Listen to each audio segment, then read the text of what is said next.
Demarcation ছাড়া হাইকোর্টের রায় আমরাও মানি, হাইকোর্টের রায় আমরাও মানি, কিন্তু আপনার হাইকোর্টের রায়ে কি বলা হয়েছে এটা বসে জেলা প্রশাসন সহ বসে প্রশাসন বসে ঠিক করতে হবে হাইকোর্টে কি রায় দেওয়া হয়েছে এবং আমাদেরকে দেখাতে হবে হাইকোর্টে কি রায় দেওয়া হয়েছে।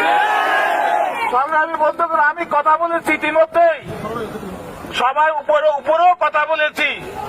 আজকে বিকালে জেলা প্রশাসনের সাথে আপনাদের প্রতিনিধি গিয়ে বসবে, জেলা প্রশাসনের সাথে। জেলা প্রশাসক ঠিক করবে, ডিমার্কেশন করে দেবে কোথায় নদী গেছে পুরানো আরএস খতিয়ান মধ্যে, ওই অনুযায়ী তারা ব্যবস্থা নেবে। এটাই তো চান আপনারা।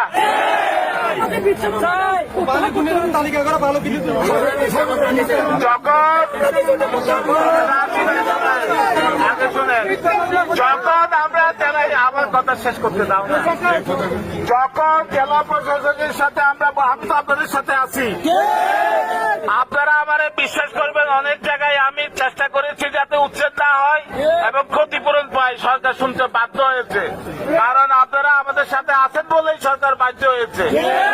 তো এইবার আপনারা উত্তেজনা করবেন না, টায়ার চালাবেন না। কথা যখন প্রশাসনের সাথে কথা চলতেছে, যদি তারা আমাদের কথা না শুনে আজকে বিকালের মধ্যে আমরা আবার রাস্তায় নেমে আসবো, ঠিক তো? তো আপনারা এই যে আজকে শুক্রবার সেনাবাহিনী আসছে এখানে, আমি সেনাবাহিনীকে অনুরোধ করবো আপনারাও